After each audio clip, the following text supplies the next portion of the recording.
Okay, I Coach, used to do this for a living. if you could just open up with first day of pads and the progress of camp since we last met with you. Yeah, I thought, it's different. In the 2 years I was away from college football, they added an extra acclimation day. So before 2 years ago, when I was a head coach, it was 2 days in shorts and helmets, 2 days in shells, just shoulder pads and helmets, and then you could go full pads. Now it's practice 6 that you can go full pads, which was today. And I say all of that to say that these 3 days in shells have been pretty damn physical too. And so the only thing we haven't been doing is taking guys to the ground. And now we have an opportunity, though, to see some of those plays that were whistled dead, in a thud period, to see maybe the ball carrier breaks that tackle. Maybe the ball carrier makes a move and another guy comes in to block the guy and he can cut behind him, whatever the case may be. But going live, it's real football. We hadn't played real football, in a long time here since the spring game.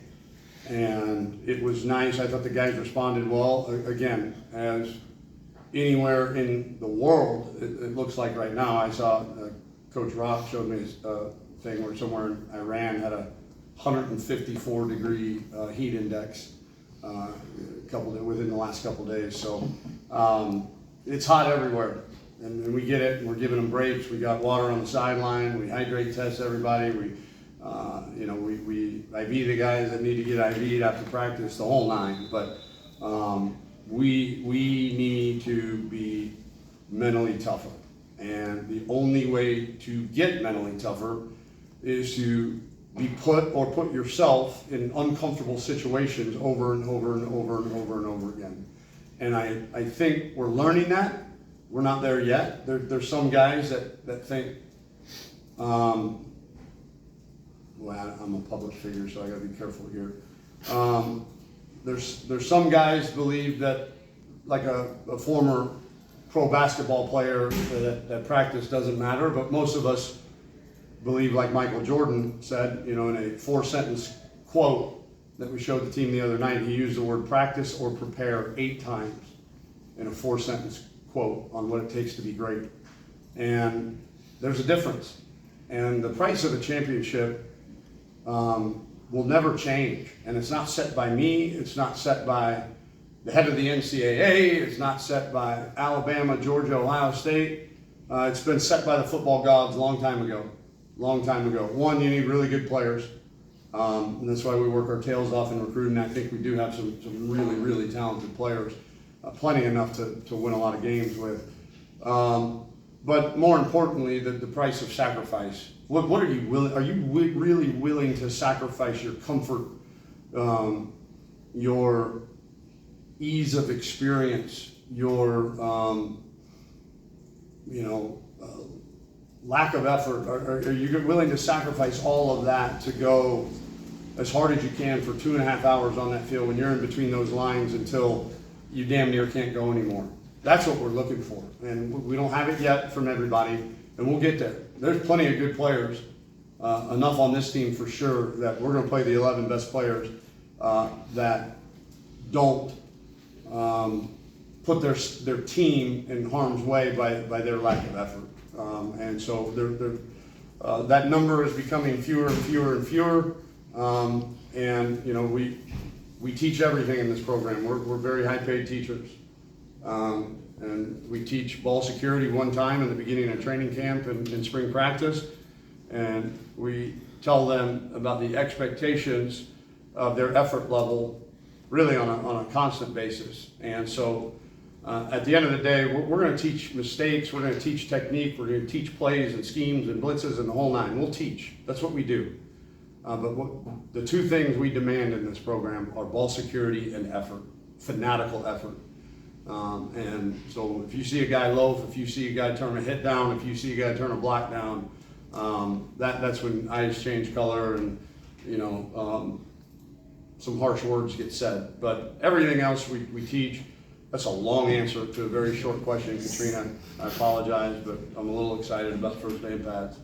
But for the most part, I thought our guys responded really, really well to the heat and being in full pads. You talk about wanting the team to be mentally tough. Do you feel like kind of that first day in pads, that's one of the first steps to kind of get to the point that you want this team to sort of be?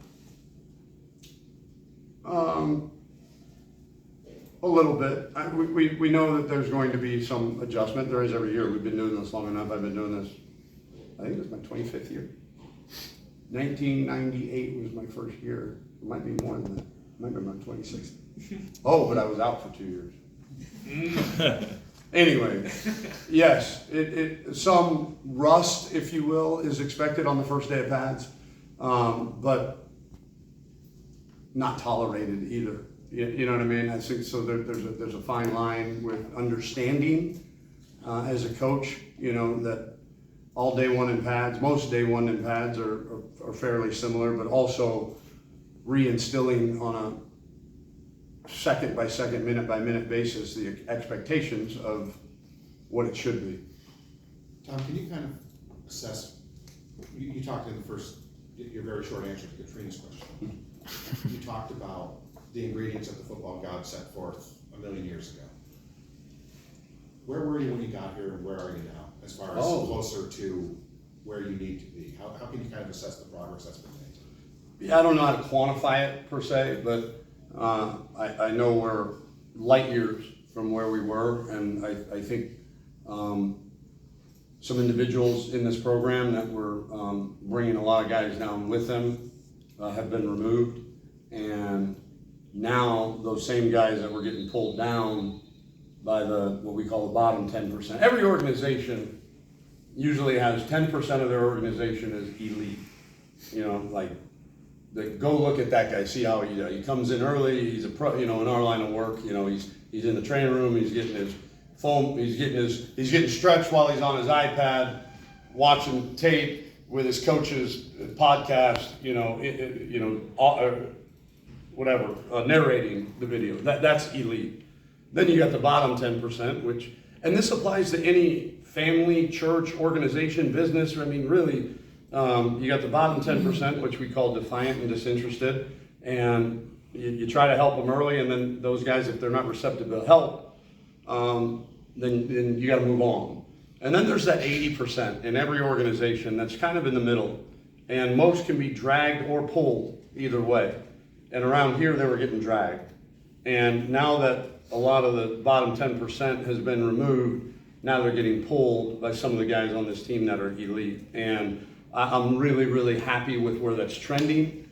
We're not there yet, but we're having done this before and been around a team like this that has been talented in years past that hasn't quite reached the level of expectations that talent should bring. I think we are very much on track of improvement. I know it's probably a little early to be playing quote unquote favorites, but who are some of those ones that you feel, particularly 4 days into camp, are the elites that are? Jonte Wester. He's not just a really good player on Saturdays, guys. That guy practices his you-know-what off. I mean, it's impressive as all get out.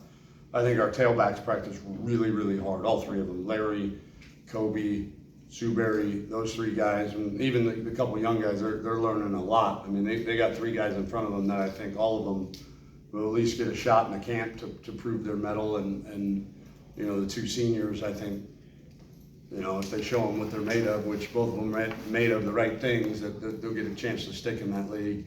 But long story short, yeah, LaJonte goes really, really hard. Federico at center, Chaz, Neal on offense. Defensively, Jacob Merrifield stands out. Marlon Bradley sticks out. I mean, it's the usual suspects, right? Armani Adams is a go-hard guy. Our corners are getting better. We got really good wideouts and good quarterbacks too, so they had some balls caught on them today, but through the first 6 practice, both Smoke and Day have been doing really, really well. So, you know, I like where we're at. You know, we get too tired too easily in the interior. D-line, need to be more consistent there. And then, that inside linebacker spot on that side of the ball as well is still up for grabs. I hope, I do want to congratulate Jared Geralds publicly for earning a scholarship to Florida Atlantic. He deserves it. And he's going to help us this year for sure. He's going to help us compete for championships. So there's plenty of guys out there that are doing things the right way and setting great examples for sure. Coach, you any closer on a QB yet, or still kind of? No. My hope is, one, that it either becomes so obvious that we make the decision when it becomes obvious, or two, at least after the second scrimmage, so that we can go into the mock game week or shortly thereafter. I don't want to get held to a date by you guys, but shortly thereafter. But I think it's fair to give that guy at least 10-ish days, to that be his offense and get the majority of the reps with the ones, because that'll be about the time when quote unquote camp is over and now it's about preparing to win a game against Monmouth. Do you have the field at 2, or are there more? Say it again? Is the field of consideration at 2 or more? No, I think it was probably at 3 with Ben Ballard in the mix there. Ben unfortunately got COVID and was out the last 5 days. So this was his first day back. That set him back a little bit, but he'll bounce back. He'll be all right. And I think getting that mix, Tyreek's coming off the knee surgery, so he's been limited in practice, and Mike Johnson's coming off the shoulder surgery, so he's been limited in practice. Luke, the young freshman, has shown some good things when he's got very limited opportunities, but with the threes, when Tyreek wasn't taking snaps or can't take snaps with the team, and we're holding Mike's shoulder, we're giving him a blow, and Ben's got COVID. We had to throw Luke in there a couple times the last couple days, and you can see some things there too. And Carson, the other freshman we brought in, can really throw it, but he's very limited, still coming off an ACL reconstruction from high school. But planned on it being kind of a three-way race, knowing the injury or rehab with Tyreek and Mike. Ben's unfortunate bout with COVID. He's got to catch up a little bit, but we'll give him that opportunity. Are there any injury updates since this past Thursday that you could provide? No, Amari Hayes had a grade 1 hamstring. We're thinking a week and a half.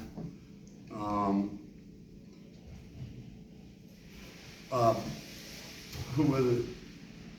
No, I think that's probably new injuries. I mean, you guys know about Elijah Brown has a practice with the ankle, Zaire Horton with the ankle, and Jackson Sumlin with the foot. Finn Jones has been back in practice limitedly. That was good to see. I'm trying to think any other injury. We know about Tyreek and Mike and Casey's shoulders. Jaden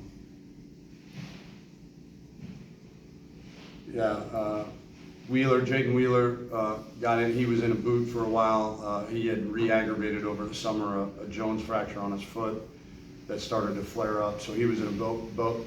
He was not in a boat. I promise you, he was at practice. He was in a boot for the last couple of weeks and got out last week, and now he's progressed into team reps as well. So waiting on those couple tight ends, and we think Omari should be back in week and a half. And But hang on, he had a follow-up real quick. And speaking of Gerald's getting placed on scholarship, how important is it for him to celebrate that moment with his teammates once he was told that he got on scholarship? I'm just telling you guys,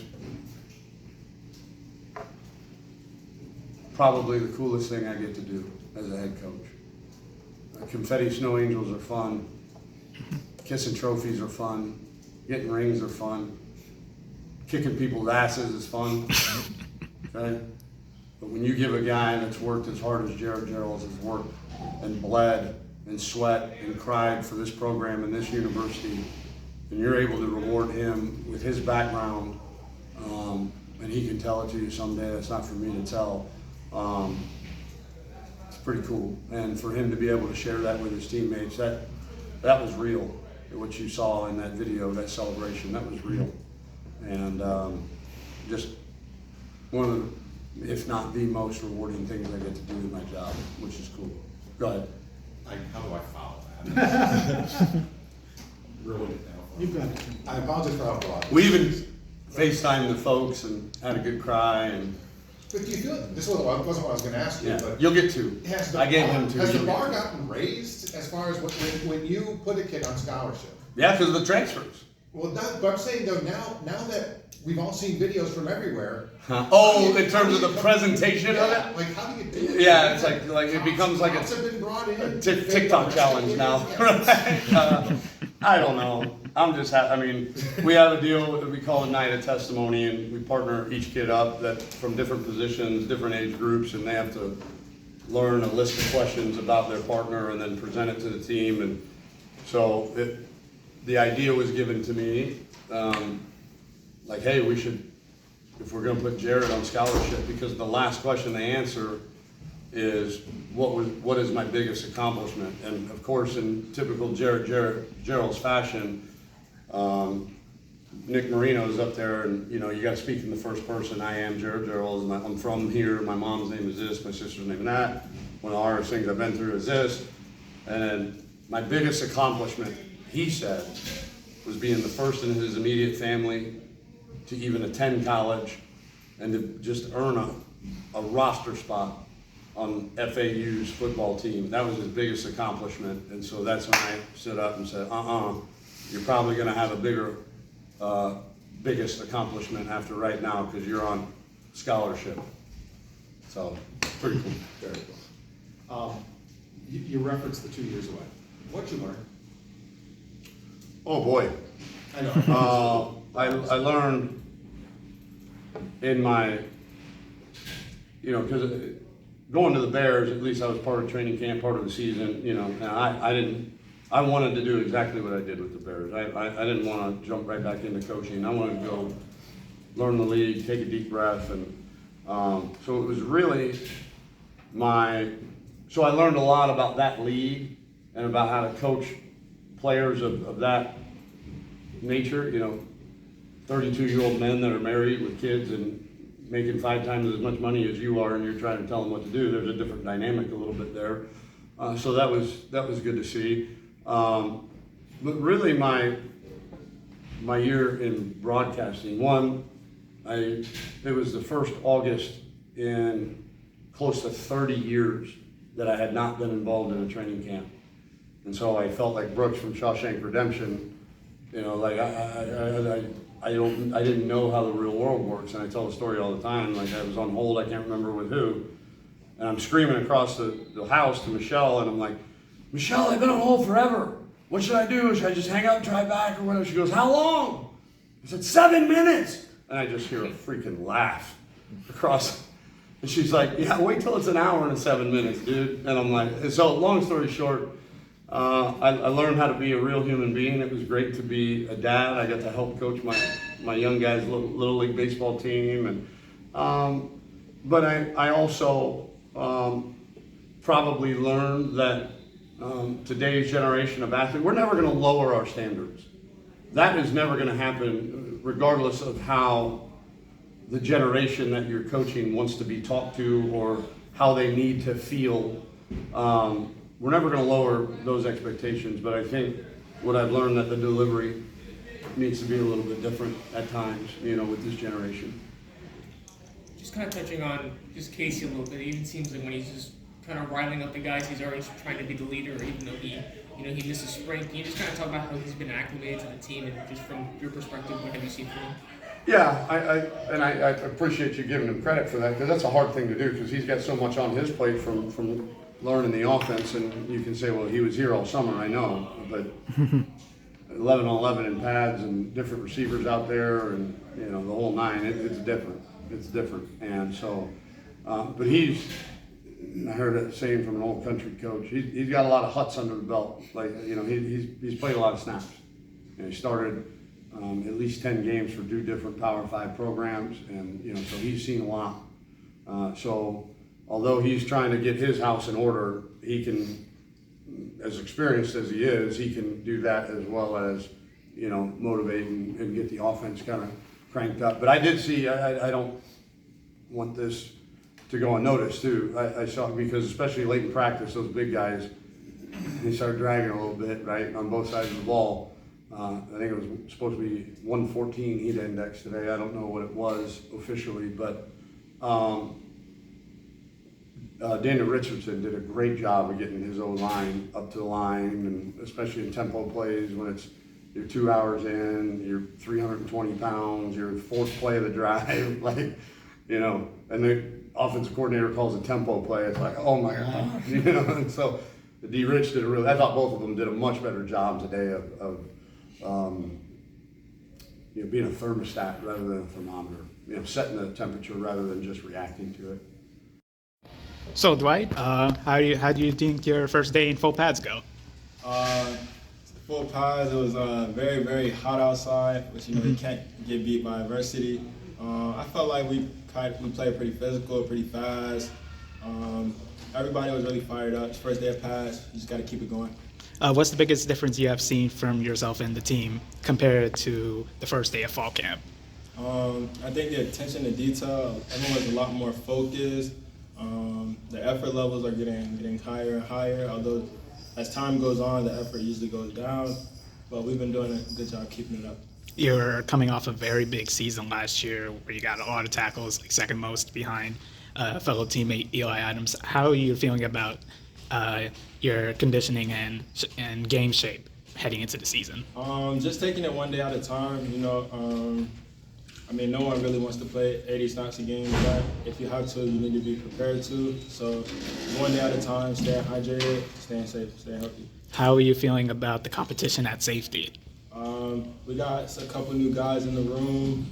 You know, me and Armani, we're still like the vets in the group, but there's a lot of competition, a lot of guys being moved around, trying out different positions, so it's been fun.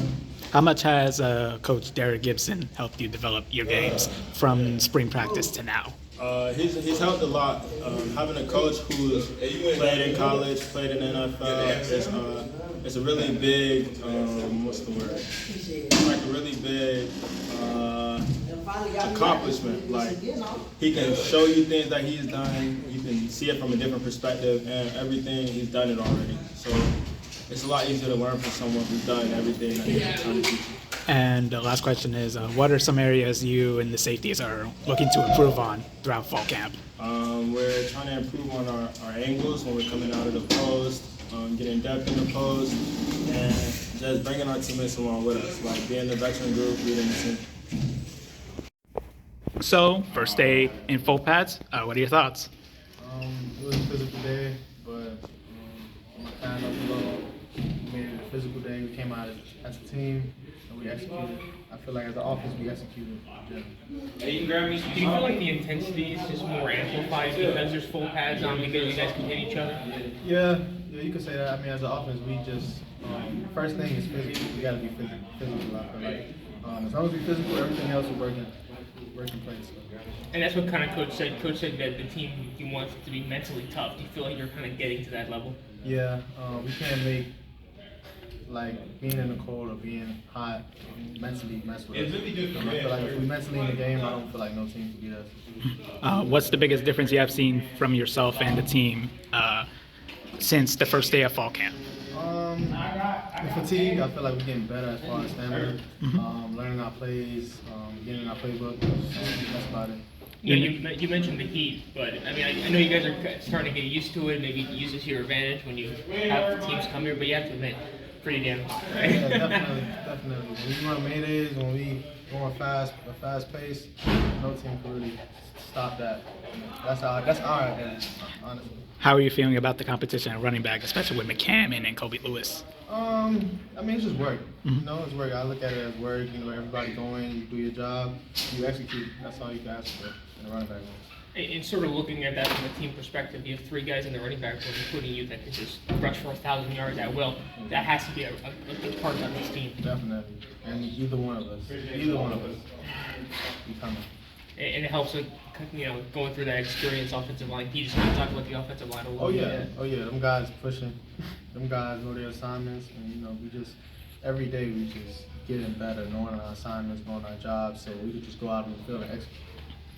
And what are some areas that you guys at the running back spot are looking to improve on throughout fall camp? Pass protection, stuff like that. Knowing our assignments, working when we fatigue, working when we tired. That's about it. And just protecting the football. That's about it.